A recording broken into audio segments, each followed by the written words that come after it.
Hi, so I'm sitting at the top of Table Mountain, and right there we're looking at what is called colloquially as a Dassie, which is a hyrax, or the Torah calls a shafran.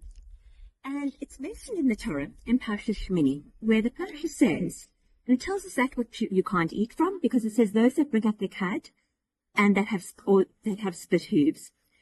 The camel for it brings up its cud, but its hoof is not split. It is unclean to you. And the hyrax for it brings up its cud. That's our little Dassie over there.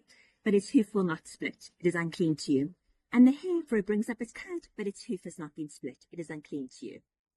Now, if you were listening carefully, you would have noticed that there was actually a glaring mix of tenses in the Torah's description of these three animals.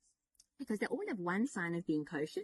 That is, they chew their cud, but not the other. Describing the gamal, the camel, the Torah says its hoof is not split in the present tense.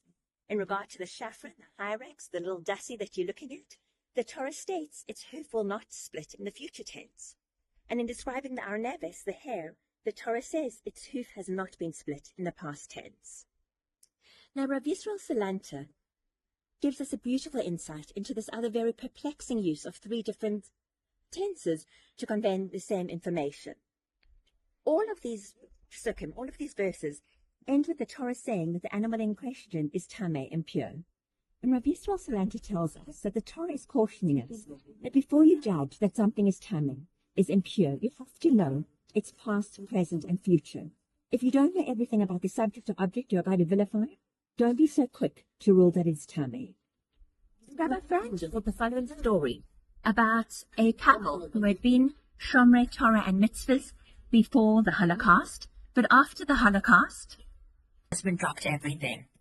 And the wife said to her husband, she said, you know, every morning you come home, you go out, you get the newspaper, and you come home and you read it over breakfast. She said, do me a favor, please. I'm not asking you to daven, but will you just go and read it in shul? So the man was a good husband. He loved his wife. But so every morning after he went to the grocery store to get his newspaper, instead of coming home to read it, he'd go to shul while all the men were davening shacharis, and he'd sit down and he would read the newspaper. And this happened for a very, very, very long time. And to the credit of the members of the congregation, they said nothing to him other than being friendly, asking who he was, wishing him good morning. Until eventually, slowly, the man decided, you know what, I'm not going to read my newspaper. And he started joining them for shacharis, eventually came back to Judaism, kept mitzvahs, ultimately became the president of the shul. Says Rabbi Fred, what would one of us say?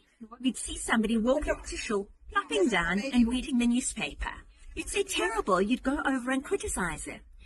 And we learn no from Rav Yisrael Salanta, unless you know somebody's past, present, and future, it's not for us to make judgment.